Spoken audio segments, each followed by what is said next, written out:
장인어른이 건강해 보이셔서 다행이야. 장모님도 참 싹싹하시고. 가족이라는 이름으로 묶인 식탁 아래 짐승의 욕망이 뱀처럼 다리를 틀고 있다는 것을 눈치챈 건 아주 사소한 찰나였습니다. 아버지의 팔순을 앞두고 오랜만에 본가에 모인 저녁이었습니다. 식탁 위에는 최고급 한우 갈비찜과 제철 생선회가 화려하게 차려져 있었고 크리스털 와인 잔이 샹들리에 불빛을 받아 영롱하게 빛나고 있었습니다. 겉으로 보기에는 대한민국 상위 1%라 자부하는 재벌가의 평온하고 품격 있는 가족 식사였지요. 하지만 그 완벽한 풍경 속에 섞여들지 말아야 할 이질적인 존재들이 있었습니다. 바로 30 초반의 젊은 새어머니 미주, 그리고 50줄에 접어든 제 남편 태석이었습니다. 아버지는 7순이 넘은 나이에 골프장 캐디 출신인 미주를 안주인으로 들였습니다. 돈을 보고 접근한 것이 뻔했지만 노년의 외로움을 달래겠다는 아버지를 말릴 명분이 부족했습니다. 반면 제 남편 태석은 어떻습니까? 사업수완이라고는 눈을 씻고 찾아봐도 없는 무능한 남자였지만 그저 사람 좋은 웃음 하나 믿고 결혼한 지 10년이 넘었습니다. 그런 두 사람이 제 아버지와 제가 버젓이 앉아있는 이 식탁에서 은밀한 신호를 주고받고 있었던 겁니다. 처음에는 제 착각이라 여겼습니다. 맞은편에 앉은 미주가 와인잔을 들어 올리며 붉은 혀로 입술을 죽일 때 제 옆에 앉은 태석의 시선이 아주 잠깐 그녀의 목덜미와 가슴께에 머물렀다 떨어지는 것을 보았을 때만 해도 말입니다. 남자의 본능적인 곁눈질이라 치부하고 넘길 수도 있었습니다. 하지만 식사가 무르익고 대화가 오갈수록 공기의 흐름이 묘하게 끈적거렸습니다. 태석이 짐짓 점잖은 척하며 장모님, 이 생선회가 아주 신선합니다. 한 점 드시지요. 라며 젓가락을 뻗을 때였습니다. 미주가 웃으며 고개를 숙이는 순간 식탁보가 미세하게 출렁였습니다. 저는 무심코 시선을 아래로 떨구었습니다. 그리고 보았습니다. 식탁 다리 사이 어둠이 깔린 그 좁은 공간에서 미주의 매끈한 발이 구두를 벗어던진 채 태석의 정강이를 쓸어 올리고 있는 광경을 말입니다. 그 순간 비단 식탁보가 미세하게 떨리던 찰나가 단순한 바람이 아니라 파국을 알리는 경고 사이렌이었다는 것을 직감했습니다. 심장이 쿵 하고 내려앉는 것 같았지만 저는 비명 대신 차가운 물 한 모금을 삼켰습니다. 제 남편의 얼굴을 쳐다보았습니다. 식탁 위에서는 세상 점잖은 사위 노릇을 하고 있었지만 식탁 아래에서는 젊은 장모의 발장난에 흥분하여 허벅지에 잔뜩 힘을 주고 있는 꼴이라니 역겨움이 위장 밑바닥에서부터 치밀어 올랐습니다. 미주는 한술 더 떴습니다. 아버지가 우리 미주가 요즘 갤러리 일 배우느라 고생이 많다며 칭찬하자 그녀는 수줍은 척 고개를 숙이며 곁눈질로 태석을 쏘아보았습니다. 그 눈빛은 사위에게 보내는 장모의 눈빛이 아니었습니다. 수컷을 유혹하는 암컷의 노골적이고 음탕한 신호였습니다. 여보, 당신 안색이 안 좋아. 체했어. 태석이 걱정스러운 척 제 어깨에 손을 올렸습니다. 그 손을 뿌리치고 싶은 충동을 억누르느라 저는 주먹을 꽉 쥐어야 했습니다. 방금 전까지 식탁 아래에서 다른 여자의 발을 느끼던 그 손으로 나를 만지다니. 저는 억지로 입꼬리를 올리며 대답했습니다. 아니에요. 와인이 좀 독한가 봐요. 잠깐 바람 좀 쐬고 올게요. 자리에서 일어나는 제 등 뒤로 두 사람의 시선이 꽂히는 게 느껴졌습니다. 아마도 방해꾼이 사라지니 더 대담하게 눈빛을 교환했겠지요. 테라스로 나와 차가운 밤 공기를 들이마셨지만 속은 진정되지 않았습니다. 의심은 확신으로 변해가고 있었지만 물증이 없었습니다. 이대로 들어가서 밥상을 엎어버린다면 오히려 제가 의부증 환자나 예민한 딸로 몰릴 수도 있는 상황이었습니다. 아버지는 미주에게 푹 빠져 있었고 태석은 연기력이 출중했으니까요. 그날 밤 식사가 끝나고 집으로 돌아가는 차 안에서 태석은 콧노래를 흥얼거렸습니다. 장인어른이 건강해 보이셔서 다행이야. 장모님도 참 싹싹하시고. 그러게 참 싹싹하시네. 제 뼈 있는 말에도 태석은 눈치채지 못한 듯 했습니다. 아니, 이미 그의 머릿속은 젊은 장모와의 은밀한 상상으로 가득 차 있어. 제 기분 따위는 안중에도 없는 듯 했습니다. 며칠 뒤 기회는 생각보다 빨리 찾아왔습니다. 태석이 주말 골프 모임이 있다며 새벽부터 부산을 떨었습니다. 평소라면 거들떠보지도 않던 향수를 뿌리고 속옷까지 새로 꺼내 입는 모양새가 가관이었습니다. 중요한 비즈니스 파트너들이라 신경 좀 써야 해. 저녁 늦게나 들어올 거야. 그의 거짓말은 매끄러웠지만 제 귀에는 뱀이 혀를 날름거리는 소리처럼 들렸습니다. 그가 차를 몰고 나가는 것을 확인한 뒤 저 역시 미리 준비해 둔 렌터카에 올랐습니다. 제 차를 가져가면 그가 알아챌 수도 있었기에 며칠 전부터 치밀하게 준비해 둔 것이었습니다. 태석의 차는 경부고속도로를 타는 척하더니 이내 국도로 빠져 교외의 한적한 도로를 달리기 시작했습니다. 골프장과는 전혀 다른 방향이었습니다. 제 심장은 분노와 긴장으로 터질 듯 뛰었지만 핸들을 잡은 손은 차갑게 식어 있었습니다. 이 추격의 끝에 어떤 상상조차 하기 싫은 오물이 기다리고 있든 내 두 눈으로 똑똑히 목격해야만 이 썩어버린 환부를 도려낼 수 있을 것이라는 도끼만이 저를 지탱하고 있었습니다. 1시간쯤 달렸을까 태석의 차가 멈춘 곳은 인적이 드문 외곽의 한 고급 호텔이었습니다. 주차장 구석진 곳에 차를 대는 태석. 그리고 잠시 후 썬팅이 짙게 된 또 다른 외제차 한 대가 미끄러지듯 들어와 그의 차 옆에 멈춰 섰습니다. 운전석에서 내린 사람은 선글라스로 얼굴을 가렸지만 화려한 스카프와 몸에 딱 붙는 원피스를 입은 여자. 바로 미주였습니다.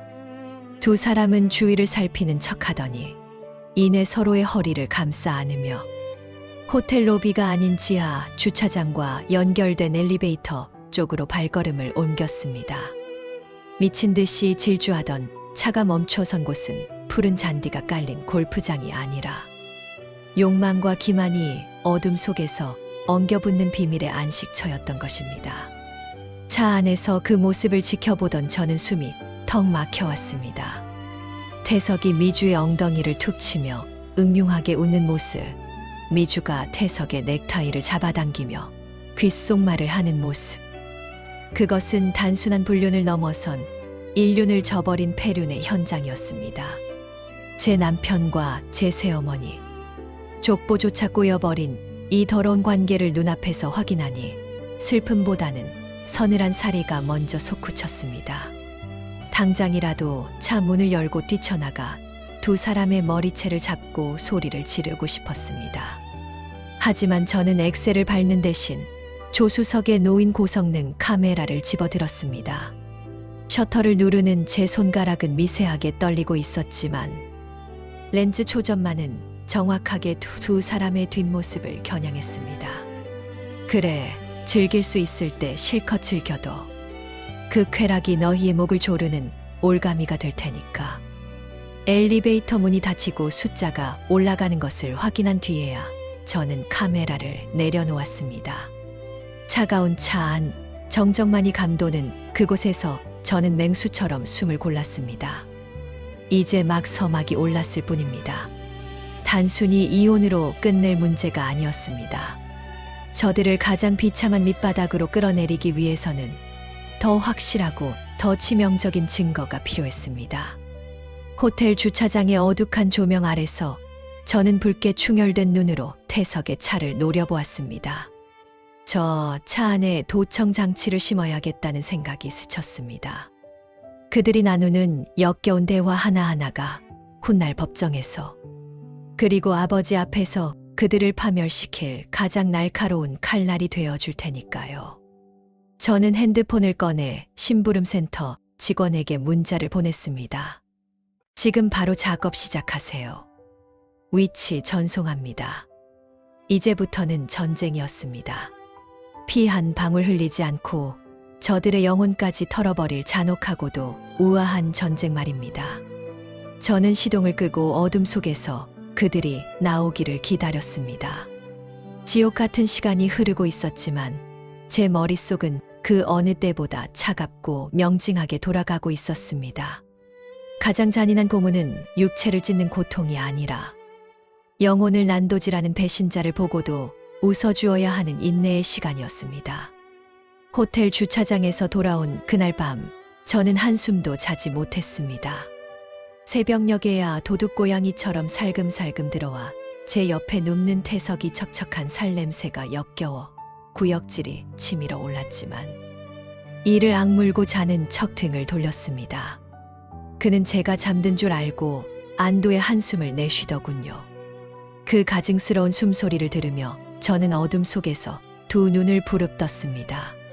지금 당장 그를 깨워 멱살을 잡고 소리치는 건 하수의 방식이었습니다.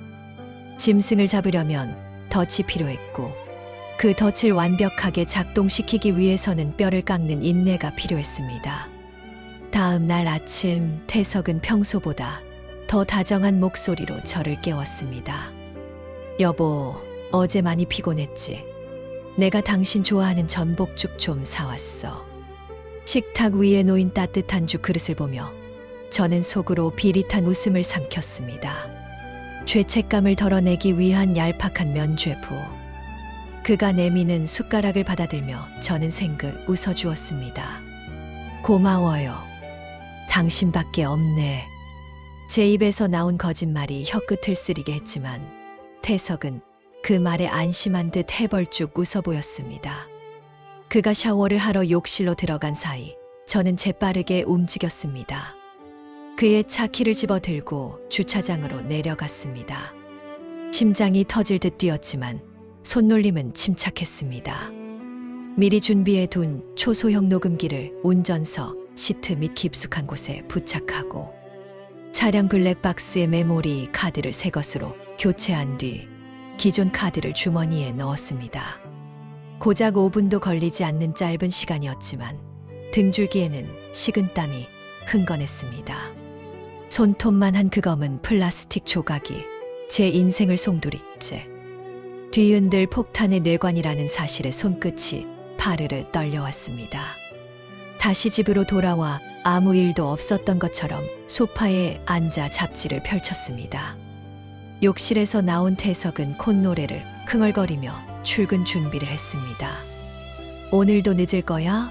장모님이 갤러리 일로 좀 도와달라고 하셔서. 뻔뻔하게도 그는 또다시 미주의 이름을 팔았습니다. 저는 잡지 너머로 그를 응시하며 차분하게 대답했습니다. 그래요? 새어머니가 당신을 참 의지하시나 봐요. 잘 도와드려요. 제 말에 태석은 넥타이를 매만지며 묘한 미소를 지었습니다. 그 미소의 의미를 이제는 알 것 같았습니다. 사위로서의 의무감이 아니라 수컷으로서의 정복감이 서려있는 비열한 웃음이었습니다. 그가 나간 뒤 저는 서재 문을 걸어 잠그고 노트북을 켰습니다. 주머니에서 꺼낸 메모리 카드를 연결하고 파일을 재생하는 순간 판도라의 상자가 열렸습니다. 영상 속에는 차 안에서 벌어진 두 사람의 추악한 행각이 고스란히 담겨 있었습니다. 신호 대기 중에 서로의 몸을 더듬는 손길, 운전 중에도 끊임없이 이어지는 음담패설. 하지만 저를 더욱 경악하게 만든 것은 그들의 육체적 관계보다 그들이 나누는 대화의 내용이었습니다. 자기야, 그 늙은이 언제쯤 유언장 고쳐 쓴대. 나 기다리다 목 빠지겠어. 미주의 날카로운 목소리가 스피커를 찍고 나왔습니다. 아버지를 그 늙은이라고 지칭하는 그녀의 말투에는 일말의 존경심도 없었습니다. 오로지 탐욕만이 번들거리고 있었습니다. 조금만 참아. 장인어른 요즘 기력이 예전 같지 않으시잖아. 이번 팔순 잔치 끝나고 나면 내가 슬쩍 말 꺼내볼게. 당신한테 증여 좀 미리 해두시라고. 태석의 대답은 더 가관이었습니다. 제 남편이라는 작자가 제 아버지의 재산을 가로채기 위해 내연녀와 작당 모의를 하고 있는 꼴이라니. 이어폰을 타고 흘러나오는 그들의 적나라한 신음과 낄낄거림은 마치 오물을 뒤집어 쓴 듯 제 고막을 더럽히고 심장을 후벼 팠습니다. 단순히 젊은 장모와 늙은 사위의 불장난이 아니었습니다. 이것은 철저하게 기획된 사기극이자 우리 집안을 무너뜨리려는 거대한 음모였습니다. 미주는 아버지의 재산을 노리고 들어온 꽃뱀이었고, 태석은 그 떡고물을 받아먹기 위해 조강지처를 배신한 공범이었습니다. 화면 속 미주가 태석의 볼을 꼬집으며 물었습니다. 근데 수진이는 어쩔 거야? 눈치 빠른 년이라 들키면 골치 아플 텐데. 제 이름이 나오자 저는 숨을 멈추고 볼륨을 높였습니다. 태석이 킬킬거리며 대답했습니다. 걱정 마. 그 멍청한 년 내가 손바닥 위에서 데리고 놀고 있어. 사랑받고 있다고 착각해서는 내가 죽으라면 죽는 신용까지 할걸. 재산 정리 끝나면 적당히 꼬투리 잡아서 이혼하고 위자료나 몇 푼 쥐어주면 돼. 곧 처리할게. 그 멍청한 년. 그 단어가 비수가 되어 가슴 정중앙에 꽂혔습니다. 10년을 함께 산 아내를, 평생을 헌신한 저를 그는 그렇게 부르고 있었습니다. 배신감에 치가 떨려 비명조차 나오지 않았습니다. 사랑 없는 결혼 생활이었어도 의리만은 있다고 믿었던 제 자신이 한없이 초라하고 바보같이 느껴졌습니다. 하지만 동시에 머릿속을 꽉 채우고 있던 안개가 걷히는 기분이 들었습니다. 슬픔은 사치였습니다. 저들이 나를 멍청한 년으로 취급하며 파멸을 계획하고 있을 때 울고만 있을 수는 없었습니다. 눈물은 말라버렸고 그 자리에 남은 것은 붉게 타오르는 분노가 아닌 차갑게 식어버린 사리사 아이와도 같은 냉정함이었습니다. 저는 떨리는 손을 진정시키며 파일들을 하나하나 백업했습니다. 블랙박스 영상, 녹음 파일, 그리고 흥신소를 통해 입수한 두 사람의 호텔 출입 내역과 카드 사용 명세서까지. 폴더의 이름은 쓰레기들이라고 붙였습니다. 이 모든 증거들은 다가올 아버지의 팔순 잔치에서 터뜨릴 축포의 화약이 될 것이었습니다. 저녁이 되어 태석이 돌아왔을 때 저는 주방에서 요리를 하고 있었습니다. 칼질하는 소리가 유난히 날카롭게 울려 퍼졌습니다. 다녀왔어. 오늘 장모님 일은 잘 도와드렸고. 제가 뒤도 돌아보지 않고 묻자 태석이 다가와 제 허리를 감싸 안았습니다. 그럼 장모님이 고맙다고 저녁까지 사주시더라. 당신 생각나서 혼났어. 그의 손이 닿은 자리가 불에댄 듯 끔찍했지만 저는 천천히 몸을 돌려 그를 마주 보았습니다. 그리고 제 인생 최고의 연기를 펼쳤습니다. 고생했어요, 여보. 당신같이 착한 사위가 어디 있겠어. 아빠도 새어머니도 당신을 참 좋아해서 다행이야. 제 칭찬의 태석은 우쭐한 표정을 감추지 못했습니다. 그 득이양양한 얼굴을 보며 저는 속으로 칼을 갈았습니다. 웃어라, 마음껏 웃어둬라. 내가 밟고 있는 그 땅이 사실은 낭떠러지라는 걸 깨닫는 순간 너의 그 역겨운 웃음이 어떻게 일그러질지 기대되니까. 며칠 뒤 저는 아버지의 서재를 찾았습니다. 아버지는 팔순 잔치 준비로 들떠 계셨습니다. 수진아, 이번 잔치는 좀 성대하게 하고 싶구나. 미주가 고생이 많아. 너도 미주 좀 많이 도와주거라. 아버지의 주름진 손을 잡으며 저는 가슴이 미어지는 것 같았습니다. 평생을 일만 하며 사느라 여자 보는 눈이라고는 없었던 불쌍한 우리 아버지. 젊은 아내에게 홀려 노년을 저당 잡힌 아버지를 지킬 사람은 저뿐이었습니다. 네, 아버지. 걱정 마세요. 이번 잔치 평생 잊지 못할 날로 만들어 드릴게요. 아주 화려하고 충격적일 만큼 멋진 파티가 될 거예요. 제 말에 담긴 뼈를 알 리 없는 아버지는 허허 웃으며 고개를 끄덕였습니다. 서재를 나오는 제 손에는 태석과 미주, 두 사람의 목줄을 쥘 완벽한 시나리오가 들려 있었습니다. 이제 무대는 준비되었습니다. 관객들은 모일 것이고 조명은 켜질 것입니다. 그리고 그 화려한 조명 아래서 두 사람의 추악한 민낯은 만천하에 까발려질 것입니다. 저는 핸드폰을 들어 어딘가로 전화를 걸었습니다.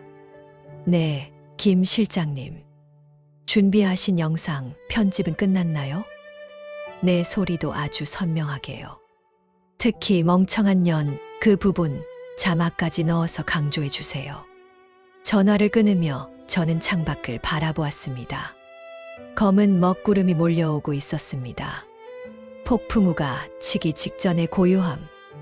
그것은 곧 닥쳐올 피의 숙청을 예고하는 전주곡과도 같았습니다. 가장 화려한 잔칫날이 가장 비참한 제삿날이 될 수도 있다는 사실을 그들은 꿈에도 모르고 있었습니다. 호텔 그랜드 볼룸의 화려한 샹들리에가 눈이 부시도록 쏟아지는 저녁이었습니다.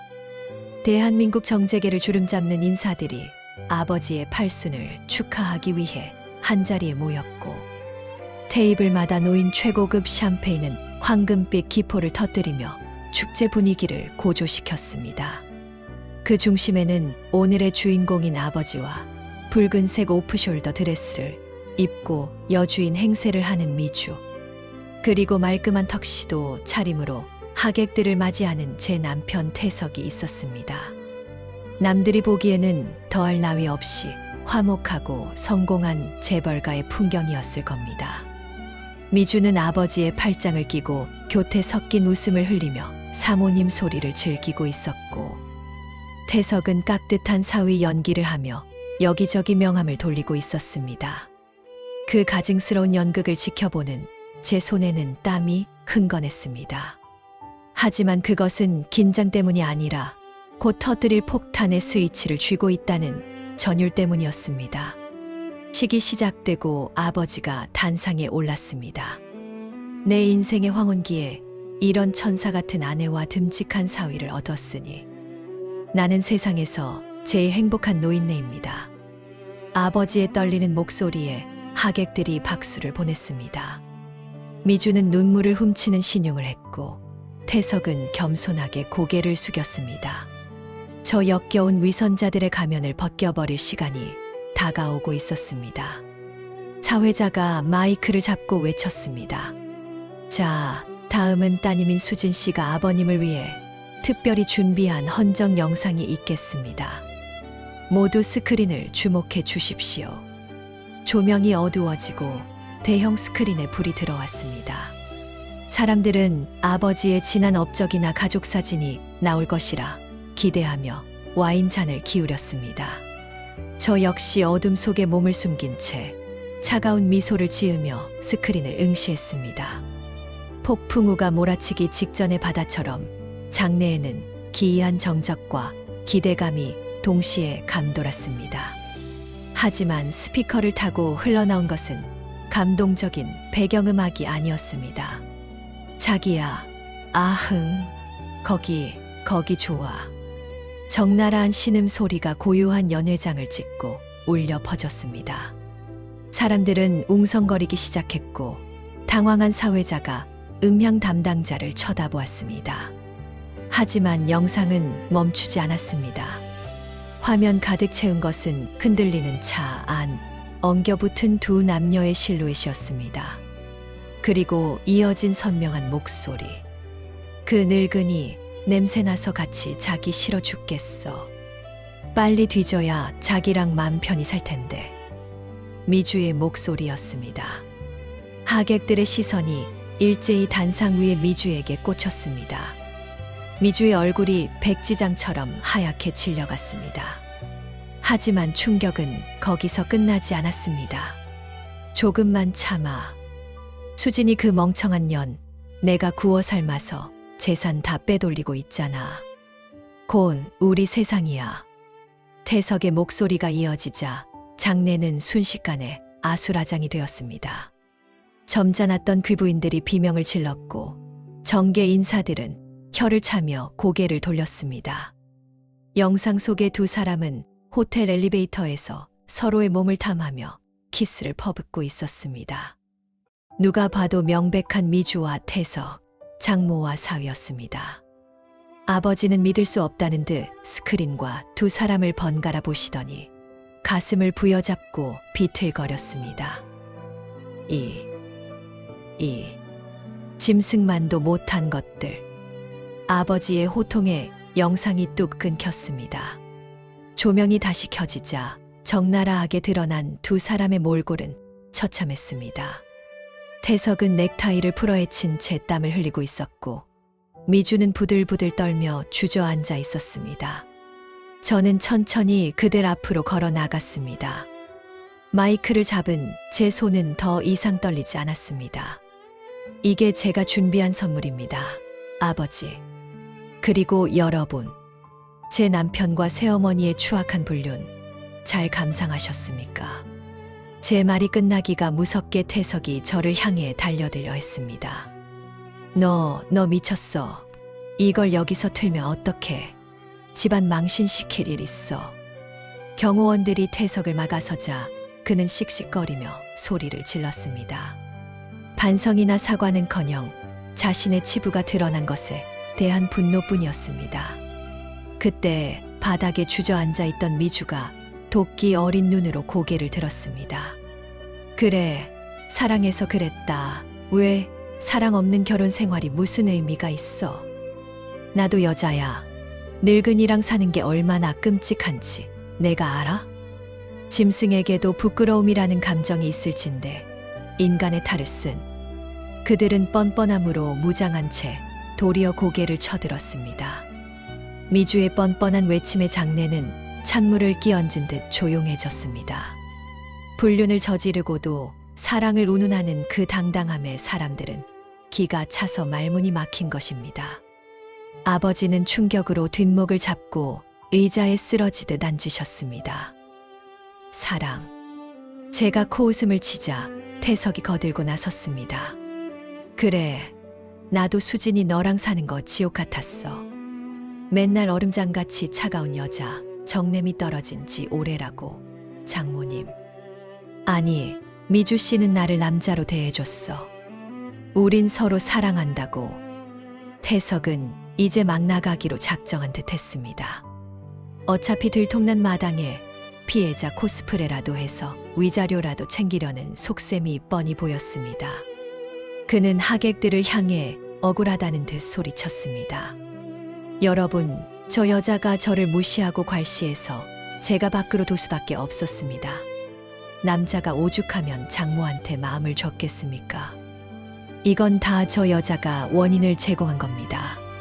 적반하장도 유분수지, 자신의 폐륜을 아내의 탓으로 돌리는 그의 추태에 하객들은 경멸 어린 시선을 보냈습니다. 하지만 태석은 멈추지 않고 저를 노려보며 쐐기를 박았습니다. 이혼해. 당장 이혼하자고. 그리고 내 기여도 알지. 재산 분할 절반은 해줘야 할 거야. 내 명의로 된 아파트랑 주식 다 내 거니까 건들 생각하지 마. 그는 승기를 잡았다고 착각하고 있었습니다. 불륜은 불륜이고 재산은 재산이라는 계산이 머릿속에서 끝난 모양이었습니다. 미주 역시 표독스러운 눈빛을 빛내며 아버지에게 대들었습니다. 영감, 나도 가만 안 있어. 나한테 증여해준다던 건물, 그거 내놓으라고. 안 그러면 나도 똥물 튀길 거야. 당신이 밤마다 비아그라 먹고 나 괴롭힌 거 다 소문낼 거라고. 두 사람의 광기 어린 발악에 파티장은 난장판이 되었습니다. 고상했던 사교 모임은 순식간에 진흙탕 싸움터로 변했습니다. 서로를 탓하고 돈을 요구하고 저주를 퍼붓는 그들의 모습은 탐욕에 눈이 먼 아귀에괴 그 자체였습니다. 하지만 저는 당황하지 않았습니다. 오히려 이 순간을 기다려왔습니다. 그들이 바닥까지, 아니 지하 깊은 곳까지 추락하여 본색을 드러내는 이 순간을 말입니다. 아버지는 배신감에 몸을 떨며 눈물을 흘리고 계셨지만 저는 아버지의 어깨를 감싸 안으며 태석과 미주를 차갑게 내려다보았습니다. 그들의 입에서 터져나오는 탐욕스러운 궤변들은 스스로의 목을 조르는 유서가 되어가고 있었습니다. 재산 분할, 건물? 제가 낮게 읊조리자 태석이 비릿하게 웃으며 대꾸했습니다. 그래, 내가 그동안 회사 키우느라 고생한 거 세상이 다 알아. 법적으로 따져도 내가 유리해. 불륜, 위자료 몇 푼 주면 그만이야. 하지만 재산은 다르지. 미주도 거들었습니다. 나도 위자료 받을 거야. 젊은 년 데려다가 고생시킨 값이 얼만데. 승리의 확신에 찬 두 사람의 눈빛. 그들은 자신들이 쥐고 있는 패가 여전히 유효하다고 믿고 있었습니다. 태석은 자신의 명의로 된 자산들을 믿고 있었고, 미주는 아버지를 협박할 수 있다고 믿고 있었습니다. 그 어리석은 착각이 얼마나 달콤하고도 치명적인 독인지 이제 곧 알게 될 것입니다. 저는 테이블 위에 놓인 와인 잔을 들어 천천히 한 모금을 마셨습니다. 쌉싸름한 와인 향이 입안을 감돌았습니다. 이제 쇼의 1막이 끝났습니다. 관객들은 충격에 빠졌고 악당들은 본색을 드러냈습니다. 이제 남은 것은 그들이 서 있는 무대를 통째로 무너뜨리는 일뿐이었습니다. 그래, 좋아. 이혼해 줄게. 재산 분할도 원한다면 해봐. 제 침착한 대답에 태석의 눈이 휘둥그레졌습니다. 겁을 먹고 꼬리를 내린다고 생각했겠지요. 진작 그럴 것이지. 변호사 불러서 당장 서류 정리해. 태석이 소리쳤습니다. 저는 그를 보며 싱긋 웃었습니다. 그 웃음의 의미를 그가 깨달았을 때는 이미 지옥의 문턱을 넘은 뒤일 것입니다. 세상에서 가장 비참한 착각은 자신이 쌓아 올린 모래성이 영원히 무너지지 않을 황금 성체라고 믿는 몽매함이었습니다. 태석의 고함 소리가 연회장의 높은 천장을 때리고 메아리 쳤습니다. 그는 마치 개선장군이라도 된 양 위풍당당하게 턱을 치켜들고 있었습니다. 불륜이 발각된 수치심 따위는 이미 안중에도 없었습니다. 오로지 자신의 몫이라 믿는 재산, 그 달콤한 숫자들이 주는 헛된 자신감이 그를 지탱하고 있었기 때문입니다. 변호사, 내 변호사 불러. 지금 당장 이 여자랑 재산 분할 협에 들어갈 거니까. 강남 아파트, 양평 별장, 그리고 내 명의로 된 주식 전부 10원 한 장도 양보 못해. 그는 핏대를 세우며 소리쳤고 옆에 선 미주 역시 탐욕스럽게 번들거리는 눈으로 저를 노려보았습니다. 그녀는 태석의 팔을 꽉 움켜쥐며 속삭였습니다. 자기야, 확실하게 해. 저 여자가 딴소리 못하게. 우리 그 돈으로 새 출발해야지. 새 출발이라.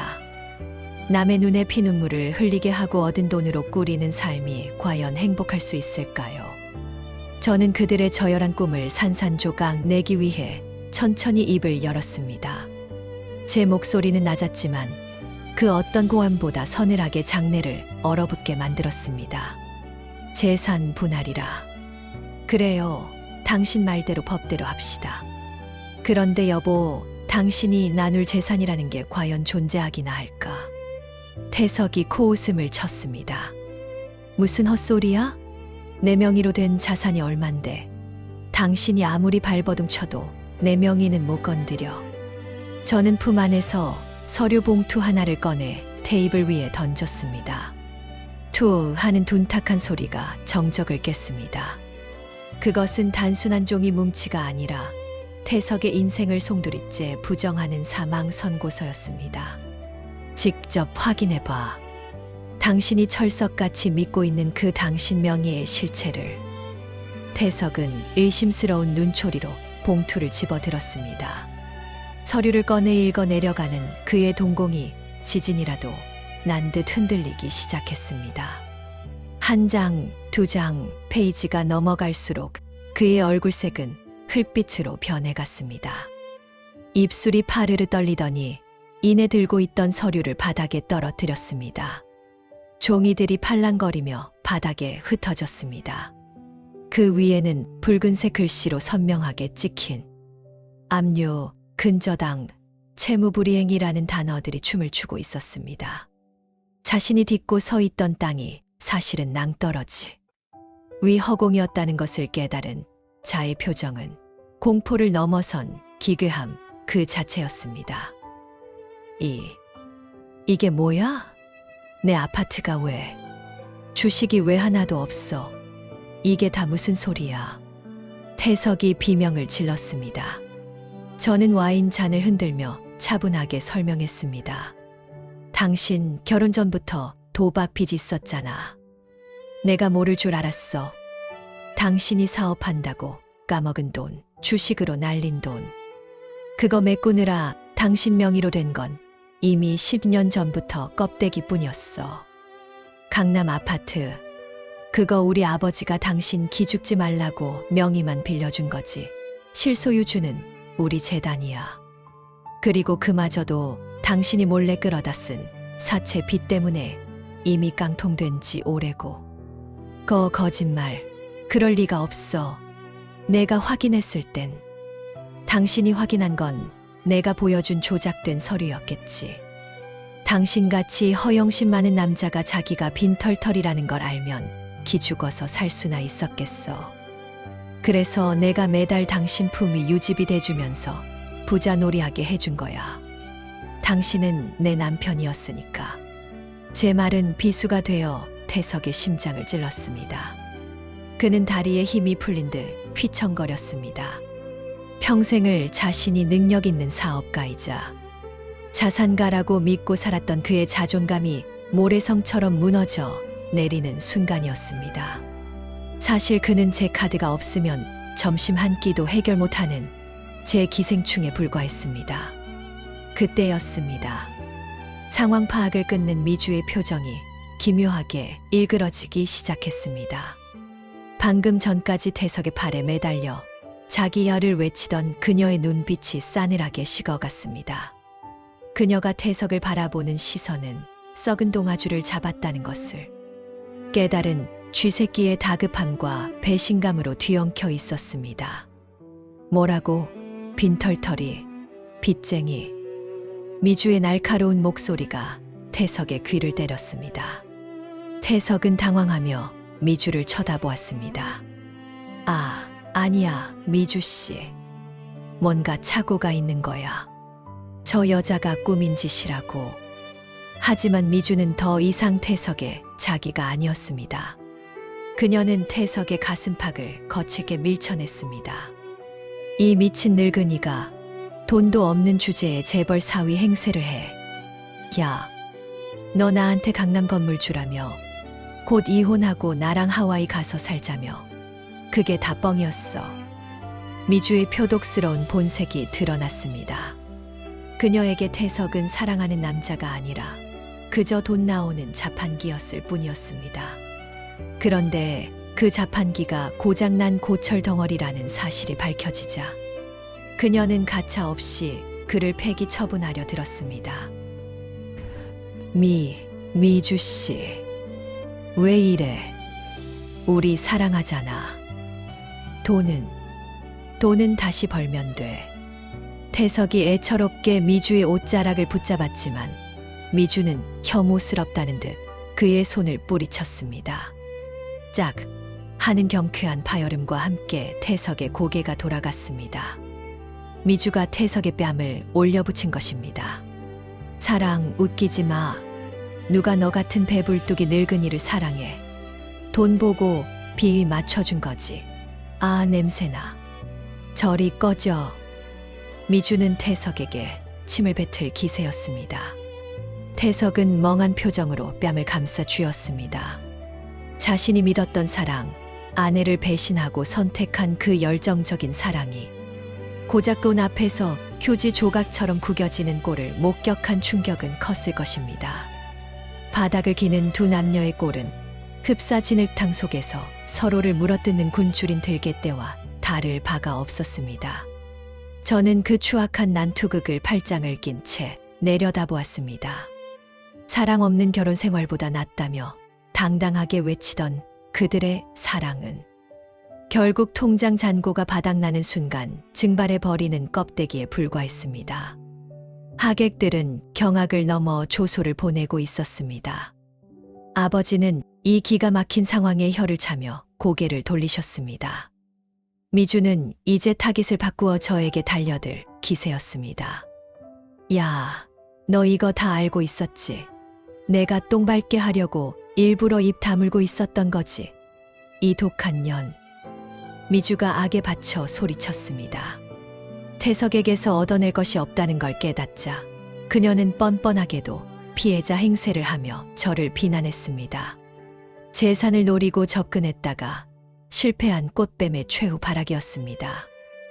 글쎄, 내가 똥인지 된장인지 찍어 먹어봐야 아는 멍청이라는 건 알고 있었지. 제가 차갑게 대꾸하자 미주는 분을 이기지 못하고 씩씩거렸습니다. 태석은 바닥에 주저앉아 넋이 나간 사람처럼 중얼거렸습니다. 내 돈, 내 아파트, 다 거짓말이야. 그는 현실을 부정하고 싶어 했지만 바닥에 흩어진 압류 통지서들은 잔인할 만큼 명확한 현실을 보여주고 있었습니다. 그는 이제 갈 곳도 가진 것도 없는 완벽한 빈털터리가 되었습니다.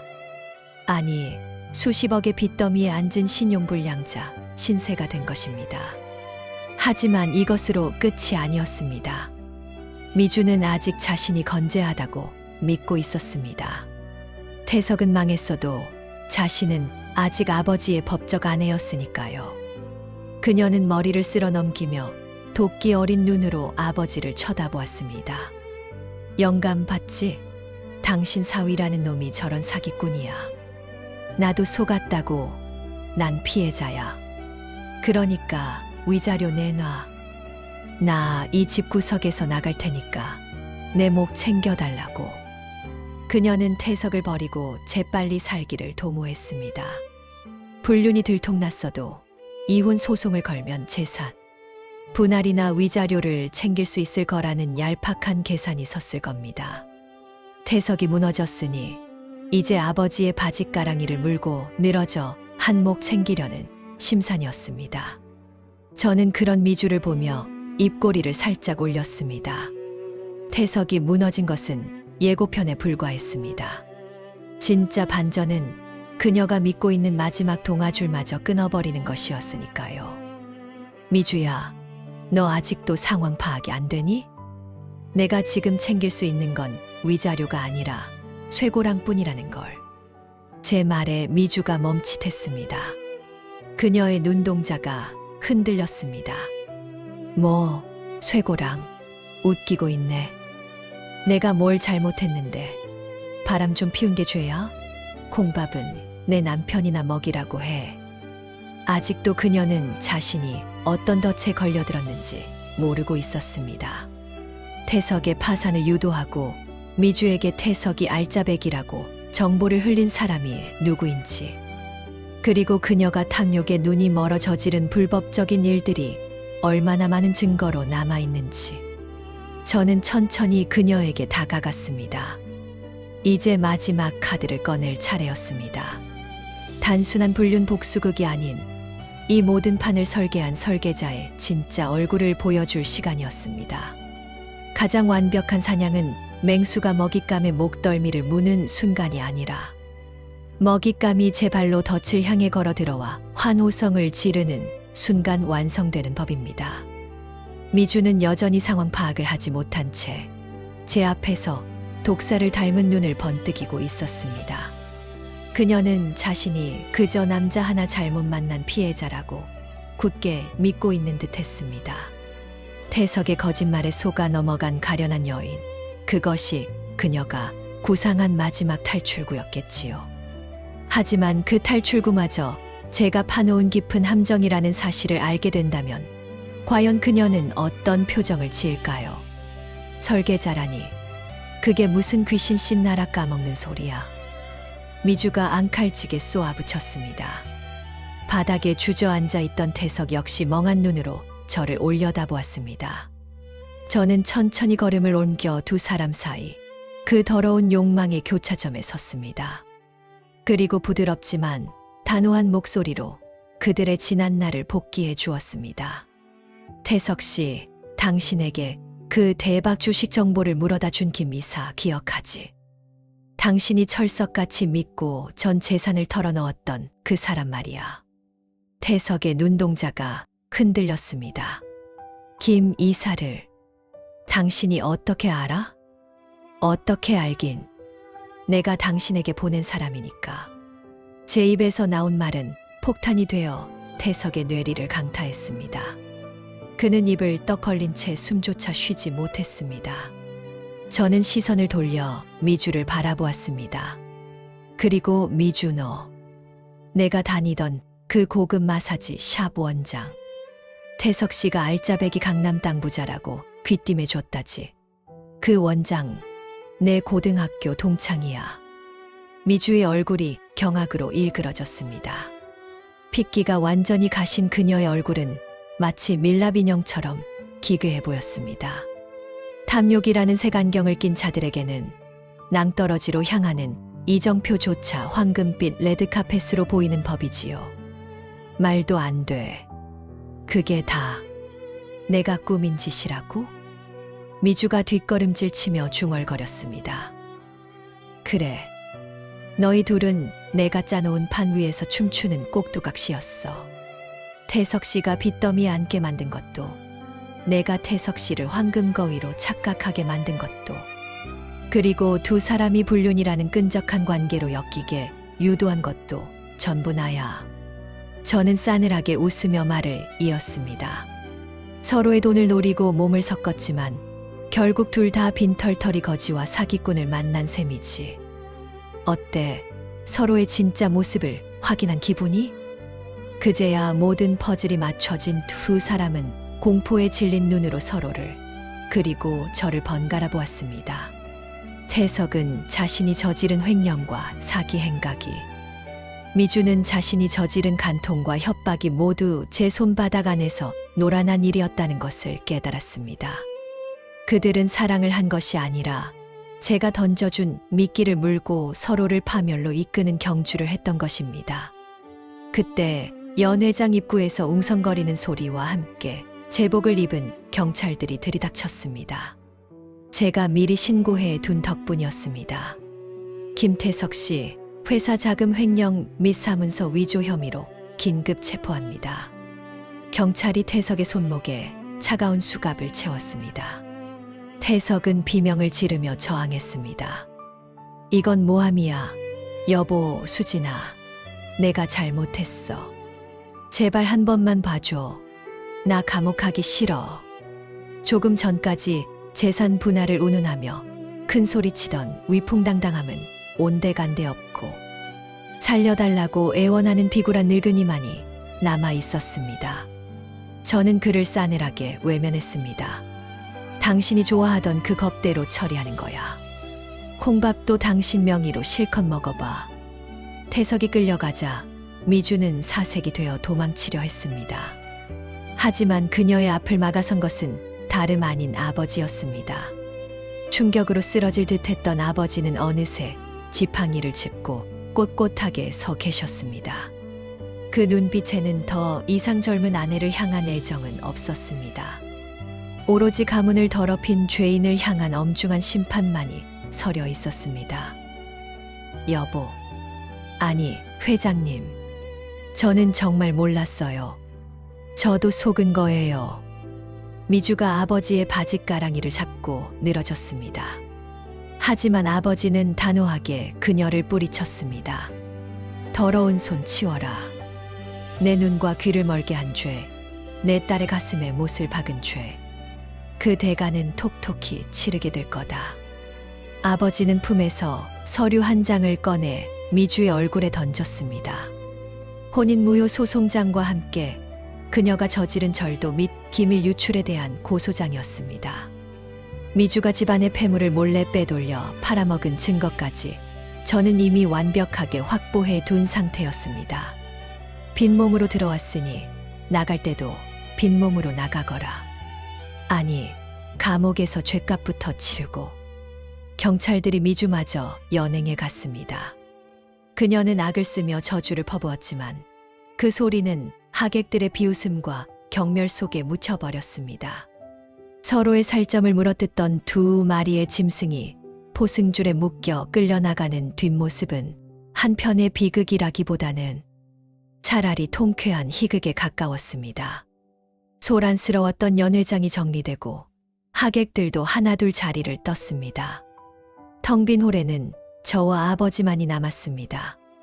아버지는 늙고 지친 얼굴로 저를 바라보셨습니다. 수진아, 미안하다. 이 못난 애비가 노망이 들어서 너한테 몹쓸 꼴을 보였구나. 아버지의 눈가에 맺힌 물기를 보며 저 역시 코끝이 찡해졌습니다. 하지만 저는 울지 않았습니다. 이제 우리는 울음 대신 서로의 상처를 보듬고 다시 일어서야 했으니까요. 아니에요, 아버지. 이제 다 끝났잖아요. 썩은 이가 빠졌으니 이제 앓던 이도 시원해질 거예요. 저는 아버지의 손을 꼭 잡았습니다. 그 손은 거칠었지만 따뜻했습니다. 우리는 서로를 의지하며 연회장을 빠져나왔습니다. 바깥 공기는 그 어느 때보다 상쾌하고 시원했습니다. 마치 긴 장마가 끝나고 맑게 갠 하늘을 보는 것 같았습니다. 집으로 돌아온 저는 거실 소파에 깊숙이 몸을 묻었습니다. 태석에 흔적이 묻어있는 물건들은 이미 사람들을 시켜 모조리 내다 버린 뒤였습니다. 텅 빈 것 같으면서도 꽉 찬 듯한 이 공간. 그것은 저만의 왕국이자 승리자가 누릴 수 있는 안식처였습니다. 테이블 위에는 제가 가장 좋아하는 빈티지 와인 한 병과 잔 하나가 놓여 있었습니다. 코르크 마개를 따자 붉은 와인이 잔을 채우며 향긋한 포도 향을 피워 올렸습니다. 저는 잔을 들어 달빛이 비치는 창가를 향해 건배를 제의했습니다. 나를 멍청한 년이라 비웃던 그들에게, 그리고 기꺼이 악역을 자처하며 내 삶을 지켜낸 나 자신에게. 와인 한 모금을 머금자 쌉싸름하면서도 달콤한 맛이 혀끝을 감돌았습니다. 그것은 복수의 맛이자 자유의 맛이었습니다. 태석은 감옥에서 평생 빚을 갚으며 썩어갈 것이고, 미주는 꽃뱀이라는 낙인이 찍힌 채 사회에서 매장당할 것입니다. 그들이 꿈꾸던 부와 명예는 신기루처럼 사라졌고, 남은 것은 차가운 철창과 비참한 현실뿐이겠지요. 모든 소란이 잦아든 저택의 거실에는 적막이 감돌았지만, 그것은 외로움의 빈자리가 아니라 썩은 환부를 도려낸 뒤 차오르는 새살 같은 평온함이었습니다. 이제 제 앞에는 방해물 없는 탄탄대로가 펼쳐져 있습니다. 아버지의 사업을 물려받아 더 크게 키울 것이고, 제 인생을 주체적으로 살아갈 것입니다. 더 이상 누군가의 아내, 누군가의 딸로서 희생하며 살지 않을 것입니다. 저는 창밖으로 보이는 서울의 야경을 내려다보며 옅은 미소를 지었습니다. 도심의 불빛들이 마치 저의 승리를 축하하는 폭죽처럼 반짝이고 있었습니다. 긴 터널을 지나 마침내 마주한 빛.